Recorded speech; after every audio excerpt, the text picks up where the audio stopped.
Now, you may not agree with me to start, but by the end of this video, I will have convinced you that you need to stop opening up Pokemon cards. Like, seriously, stop opening base set booster packs. Like, please, okay? Like, honestly, it's cool and all that somehow during 2020, Pokemon has become super popular again. But you know what's making me really sad? What's making me really sad is that all these millionaires, Logan Paul, and I don't know, I'm just gonna name Logan Paul because he kind of made it really popular with his charity stream. But now, for some reason, everybody is opening up base set booster packs of Pokemon cards from 20 years ago when I was a child. And it's really bumming me out because the more packs that get opened, the less packs that are left to be opened. And with a low supply and a high demand, the price skyrockets.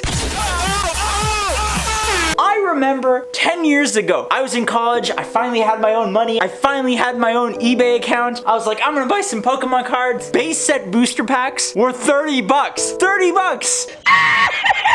And to me, a cheap Indian kid, I was like, wow, 30 bucks for a pack of Pokemon cards? This is ridiculous. I'm not gonna do this. And now, one eternity later. You know how much they're selling base set booster packs for? Hundreds of dollars for base set booster packs that have probably been weighed. Because if you didn't know this, apparently people can weigh packs of cards to see if they're heavy or they're light, to see, you know, what are the chances of getting a holographic. So you know what these people do? These people are so scummy. Some people will weigh the packs and they will sell you packs that they know do not have holographics in them. I only know this because I have a friend who's really into Pokemon, but seriously, it's just not even fair, dude, because now apparently the only true way to make sure you have a decent chance of getting some good cards is by getting a freaking booster box. You know how much base set booster boxes cost? I don't know exactly. I've seen numbers upwards of 20,000. I think the box that Logan Paul had was like 200,000 or something. This is just ridiculous. It just makes me so sad. So people, stop opening base set booster packs for the love of Mewtwo, Charizard, and Blastoise. Like, please. And the sad thing is, it really shouldn't bother me because on a daily basis, like, I'm a fan of Pokemon.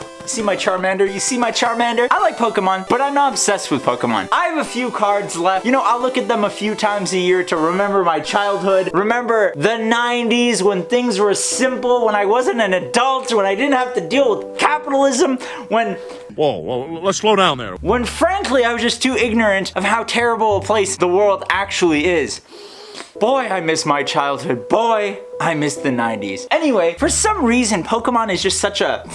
It's a virus. It infects my mind. It's a parasite because I just have such strong feelings of nostalgia. I'm like, oh my god, I always wanted that Charizard. Oh my god, I love these cards. Like, I will go onto eBay and I will look at all these cards that I never even knew existed and I think are super awesome. I'm like, I want that card. But at the end of the day, I know that the card isn't gonna bring me happiness, right? I'm gonna get it and then what's the best thing I can do with the card? Is just sit there. And I love Pokemon so much that even if I did buy these cards as like an investment, I'm never selling the card. I mean, I wouldn't sell the cards unless, like, you know, I was about to go homeless because there's just something about having these little booster packs that are essentially, they're like time capsules to like the past, like to 1998 to 1996. These packs have been closed for 20 plus years and inside it's like Schrodinger's Pokemon. It could be a Charizard. It could be a... This mic has been in frame this whole time. I'm so sorry, guys. This mic needs to leave frame. Anyway. As I was saying earlier, it could be a Charizard, or you could just get a freaking trainer card. You never know. But yeah, these booster packs are so amazing. Just seeing these videos of people opening these packs takes me back 20 plus years to my childhood when my parents weren't absolute dicks to me. Oh my god, this mic is still in frame. What is this? This is ridiculous. Guys, I am so sorry. That is very unprofessional. Anyways, I'm annoyed because these people are buying these cards. They're writing them off. I wish I could buy thousands of dollars of Pokemon cards and write them off as business expenses. So yeah, I think it's awesome that everybody's like back into loving old Pokemon and stuff, but it's very sad because for some reason it feels like I'm missing out and that I'm not getting a chance to experience my childhood again, which is completely stupid. But yeah, there's also that other side of it where I'm like, Coco, you're such an idiot. You could have gotten these packs 10 years ago and sold them for 20 times what you bought them today. But no, you're an idiot. Which reminds me of Bitcoin, because also when I was in college, Bitcoin was new. And I didn't understand what Bitcoin was. I was like, why would anybody use digital currency? For an engineering major, I feel like a dummy. But to be completely honest, the engineering background didn't really help my awareness of, markets and stuff. But that's a whole different video. Anyway, one day I want to be able to make enough money where I can just, spend $1,000 on a pack of Pokemon cards. $1,000 on a pack of Pokemon cards. No freaking deal. So I could have the chance at experiencing opening up a pack and pulling a Charizard. No way.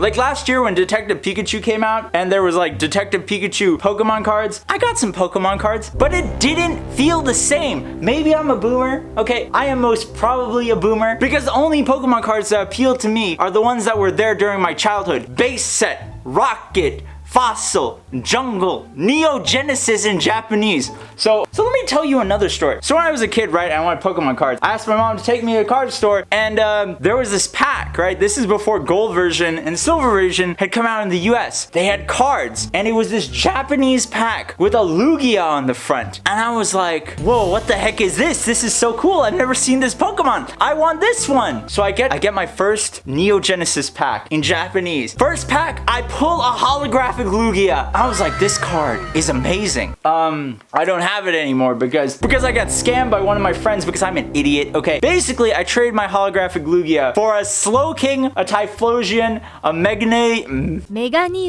and a Feraligatr. And to be completely honest, even though I got 4 cool holographic cards, I want my Lugia back. I want my Neo Genesis Lugia because it's so different knowing you pull that card. It's like catching your first Pokemon in the game. Actually, I don't know if all people do this, but I get super attached to the first Pokemon I catch. It's like that Pidgey that turns into a Pidgeotto, which turns into a Pidgeot, and then you use that to fly everywhere you need to go. It's just very special to me. Another card that's really special to me is my Mewtwo. So another example of me being dumb as a kid. So I didn't know this, but you could get Mewtwo from those like trainer boxes, but I was dumb. So on my birthday, my mom took me to the card store because I wanted a card. And there was this Mewtwo, this base set Mewtwo. I had my mom pay 20 bucks for a base set Mewtwo when you could just get the trainer set for 35 bucks. I'm an idiot. I was a dumb kid, dude. I became significantly more intelligent when I left my parents' house to go to college. Like, I don't know what the heck was wrong with me as a kid. Not my fault. There's also another card that's really important to me that y'all might actually find pretty cool. So I met Veronica Taylor, who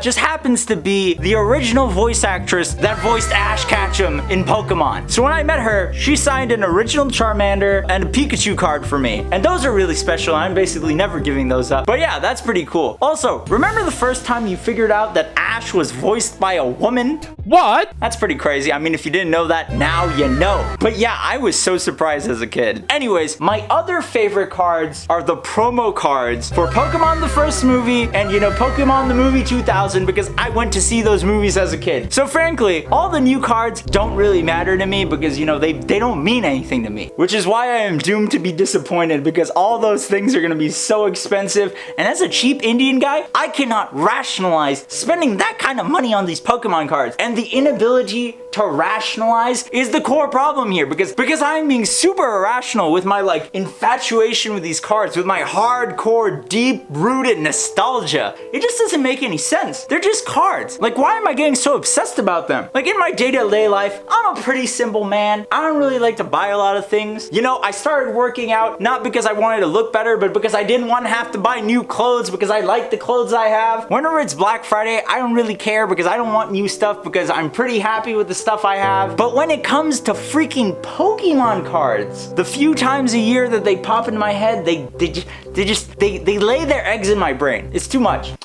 It's really funny that I'm making this video now because a year and a half ago, I wanted to make a more critical video where I was criticizing some Pokemon channels for just like, for being overly like fake excited. But recently I've been watching this guy, Leonhart. If you like Pokemon, you probably know who this guy is. Anyways, some of his videos are just so dope. And he seems like such a nice, genuine guy. And what's even cooler is apparently, you know, he has all these cards, he has all these packs, and he wants to open up a 90s card store. Basically, his idea is to take all these vintage unopened packs, open up like a pop-up store where you can come and buy a base set booster pack for $3 like you could back in the 90s. Are you kidding? Like, oh my god, what I would do to go like experience that. Because to be completely honest, even if I didn't get to buy anything from the store, just being inside like a 90s-esque card store and seeing all these like packs from my childhood in person, that would be quite the experience by itself. But you know, I wouldn't mind, you know, buying a base set, a fossil, a rocket, booster pack. So Heart Squad, if there are any of you out there, please let him know. Please let him know I want in. But yeah, I love Pokemon and I'm glad that more people are getting into it. I'm just annoyed with all the millionaires that are driving up the market, depleting the supply, and just, you know, capitalizing on it. Getting their tax write-offs and making so much money off of it, while us normal people get to watch y'all do things that become less and less accessible to us. Anyways, I'm sounding really salty about this because I am. But yeah, definitely leave a comment to tell me if I'm crazy or not, or if you agree with me, because I love talking to you guys in the comments. And also join the Discord if you want to talk some more. And also, never share your password and check for your comment in the outro.